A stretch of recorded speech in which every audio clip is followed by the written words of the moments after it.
Hello, and welcome to Sarah's Baked Goods. Today we're going to be making brown bread, or whole wheat bread. I'm going to be doing straight dough method. So we're going to just put the yeast and the flour together. I like to use instant yeast because I can put it straight into the flour instead of putting it into my liquid, which you would have to do if you were using dry yeast or fresh yeast. Make sure you know what you're using. So straight dough method I love because it's super simple. You just put everything together. Just keeping in mind some key things. So we're going to weigh out the salt and water. Those key things are sugar feeds yeast, salt and butter kill yeast. So you want to feed the yeast first and then mix in the salt and butter. That's really all you need to remember. I like to use molasses and sugar for the sugar in my brown bread. So I'm going to add those two together.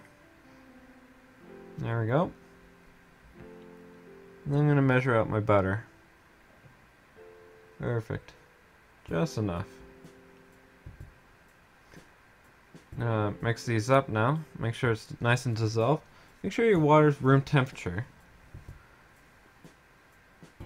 The temperature of your ingredients will change how long it's going to need to rest, how long it's going to proof for.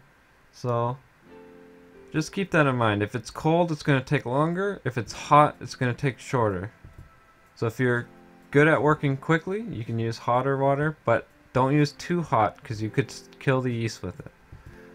So we're going to feed our yeast first with our sugar water. See how I nicely mix it up? When using molasses, you want to have it in water because molasses will stick to everything. You'll never get your full amount. So because I put it in the water, I got all of it nicely in here. Now that's slightly come together, I'm going to add in my salt water. Just like that. And then I'm going to just mix until it becomes a nice ball. And I can put it onto the table. I have myself a clean hand and a dirty hand, so if I need to grab anything, I can with my clean hand. But before I put it onto the table, I'm going to add in this butter and break it up into nice little pieces. The butter is going to give it a nice fluffy texture, and that's why I'm going to add it in. You don't need to add in the butter, but I believe it's way better for this. There we go. Now this is a really wet dough, so you don't want to be adding too much bench flour. Just enough to help you form that ball. Once it starts to form that ball and doesn't need any more flour, it won't stick to your hand anymore. That's perfect. You don't want to add too much flour. If you do add too much flour, it's just going to be a denser dough. It's not the end of the world, but it's just less pleasant to eat. There we go. Just mixing it, kneading it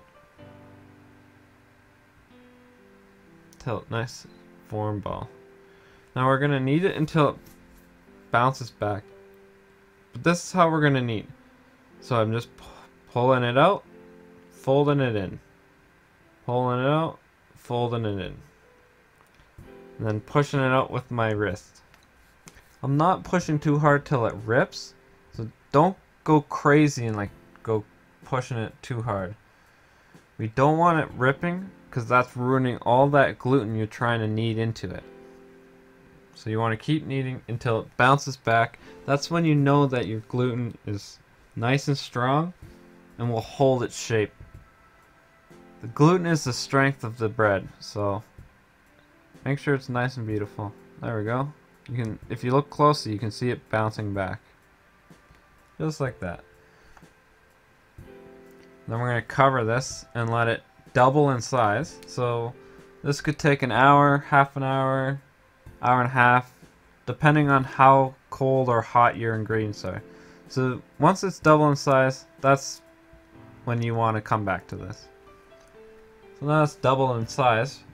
We're going to punch it down and then roll it into the loaf shape. First, we'll just punch it down, get rid of all that air. Just like that. Perfect. Now we're going to knead it back into a loaf. Just like that. Now we're going to drag it across the bottom. That dragging motion creates a nice bum for the bottom.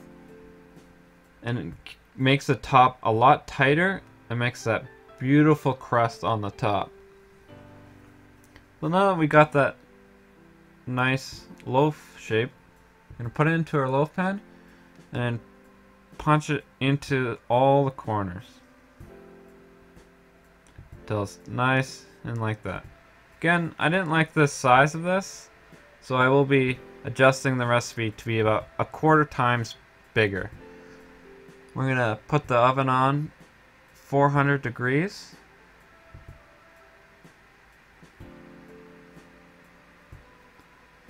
I'm going to test out brushing this with oil. You can brush this with a whole bunch of different things for the top. Water, eggs. You can even just put flour on top. Just do whatever you feel like.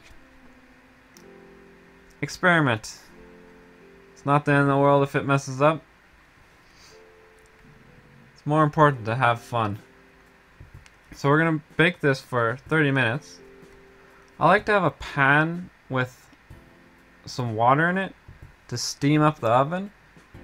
That keeps the bread from exploding on the inside. There we go. Now that's done. I'm going to take it out.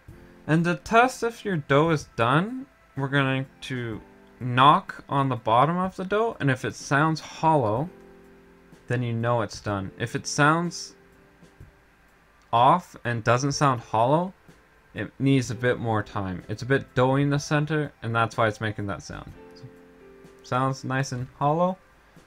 There you go. This is how it turned out. Again, I'm going to be changing the recipe to be about 1/4 times bigger, and that will be in the description below. If you've liked this video, please like and subscribe. If you want to follow me, you can follow me on Facebook, Twitter, and Instagram. I even have my own website.